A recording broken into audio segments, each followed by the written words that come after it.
کیونکہ آپ نے نواز شریف پر مطلب اب میں کیا کہوں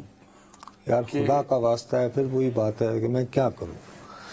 مسئلہ یہ کہ آپ بھائی صاحب، جن دنوں نواز شریف صاحب کے بعد یہ فیصلہ ہوا کہ جی جوائنٹ انویسٹیگیشن کمیٹی بنے گی، تو جے آئی ٹی، تو میں ریپیٹڈلی جہاں میں شو کرتا تھا ان دنوں 8 سے 9 میں یہ کہنا شروع ہو گیا کہ اس جے آئی ٹی میں نہیں، میں نے پہلے یہ کہا کہ جے آئی ٹی میں فوج کے نمائندوں کو نہیں ہونا چاہیے، کیونکہ اگر وہ ہوں گے اور نیگیٹو فیصلہ دیا تو تاثر یہ جائے گا کہ ایز اے انسٹیٹیوشن جو ہے وہ نواز شریف صاحب کے خلاف ہو گیا۔ ٹھیک ہے صاحب، میں نے اس بات کو ریپیٹڈلی کہا، حالانکہ اسی بات کو میرے بہت ہی قریبی دوست بھائی ہارون رشید صاحب ایک اور ٹی وی شو میں بھی کہتے پائے گئے، اور انہوں نے اپنے اردو کالم میں بھی لکھا تھا،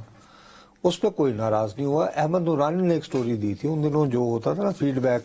کورٹ کے لیے تیار ہوتا تھا کہ کون کیا بکواس کر رہا ہے، اس میں ٹاپ پہ اس پر نصیب کا آیا نام، موسم آیا تو نخل دار پہ میر سر منصور ہی کا بار آیا۔ اینی وے، اب وہ شخص، اور اس کے بعد پھر جب بن گئی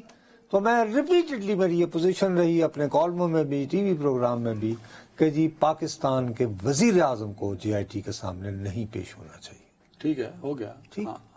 میں دیانتداری سے یہی بات دوبارہ کہہ رہا ہوں کہ میں دیانتداری سے سمجھتا ہوں کہ نواز شریف صاحب کے ساتھ انتقام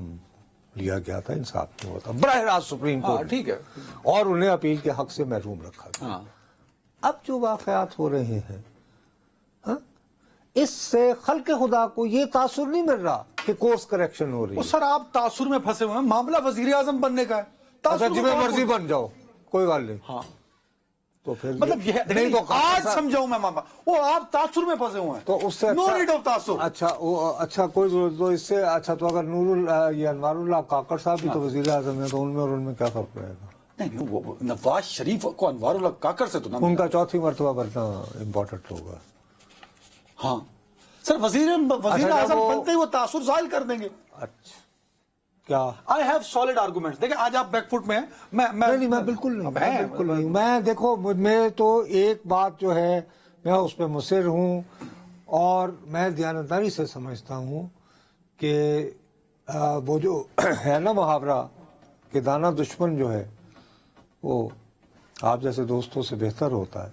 نظر بظاہر آپ دیکھنے والوں کو یوں محسوس ہو رہا ہوگا کہ آپ نواز شریف صاحب کے خیر خواہ ہیں۔ میرا یہ خیال ہے کہ نواز شریف صاحب کو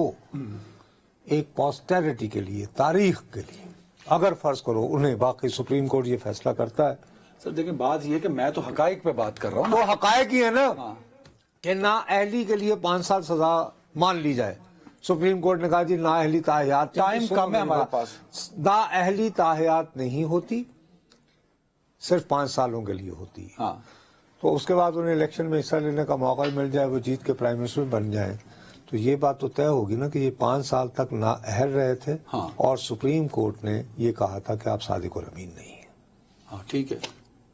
پر 5 سال کے لیے نا ایک شخص نے، تو اس کا مطلب ہے یعنی کہ میں نے چوری کی تھی، اس کی میں نے سزا کاٹ لی،